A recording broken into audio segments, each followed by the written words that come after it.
All right, so we got a problem here, we the people. The doctor who examined Biden, Kevin O'Connor, kept saying Biden's perfect health, mentally and physically.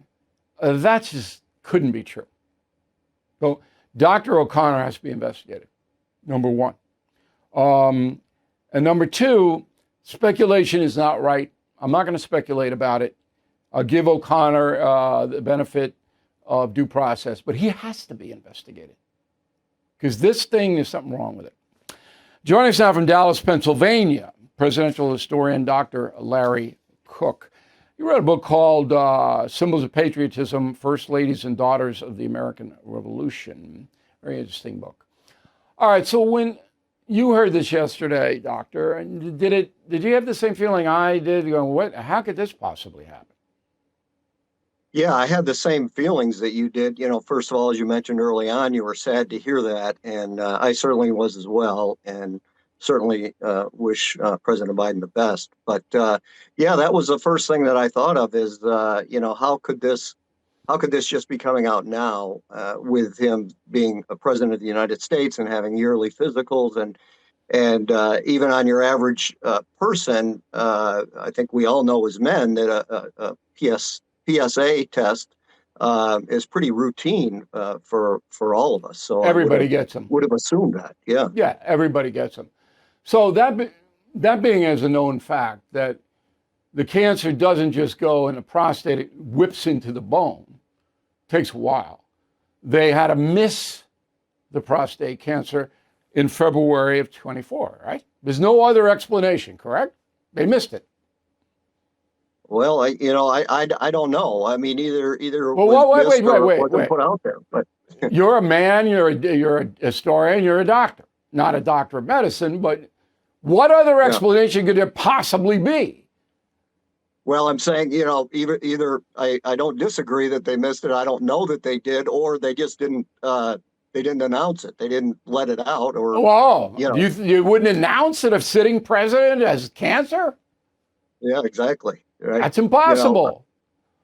You don't have to be Sherlock Holmes here. Okay? Yeah, exactly. There's something wrong. Big Something time. happened. Right.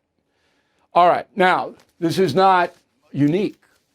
So I wrote a message of the day, and the message was we had Woodrow Wilson for a year and a half, end of his second term, out of it.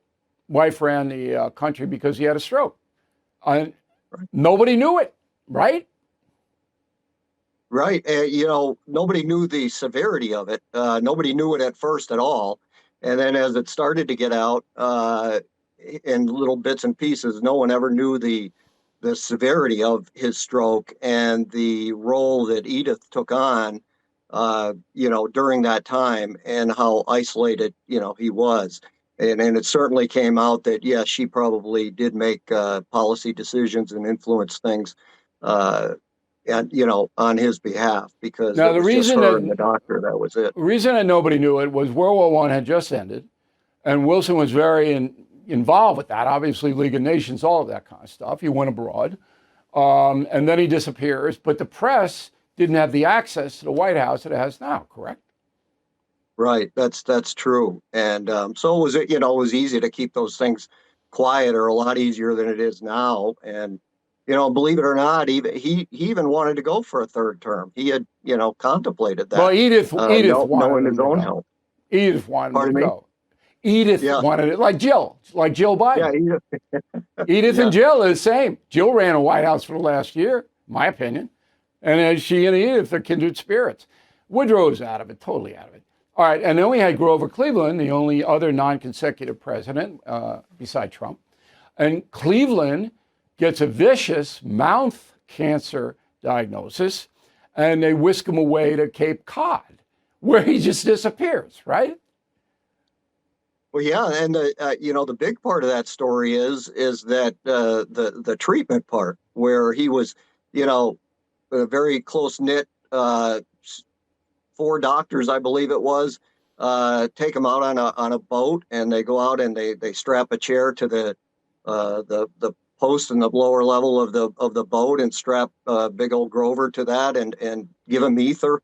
And they didn't have the benefit of MRIs or CAT scans or X-rays back then. So when they got in there, it was one of those, this is more extensive than we thought.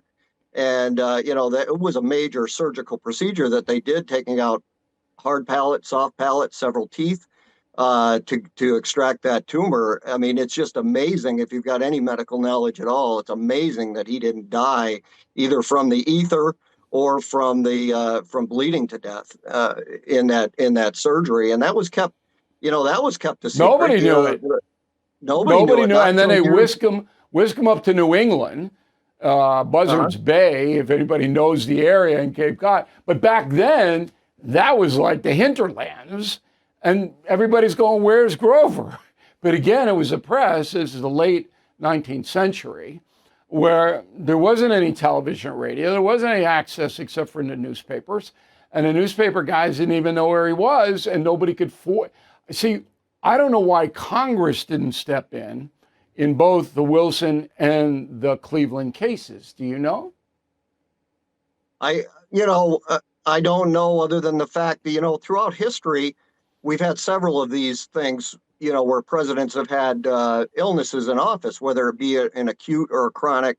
I mean, in a presentation that I do, I talk about 20 different presidents that had some significant medical issue, either acute or chronic, while they were in the White House. And, there was never really any constitutional means to do that until 1967, when the 25th Amendment, came into effect.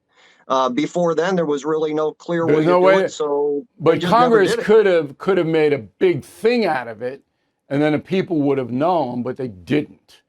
And I guess it was protectionism on one party, the Democratic Party for Wilson, and the Democratic Party for Cleveland. All right, Doctor, we really appreciate it. Thanks very much. Once again, I will tell the audience here, there has to be an investigation into this doctor, into this White House doctor. We can't, there's something very, very wrong here.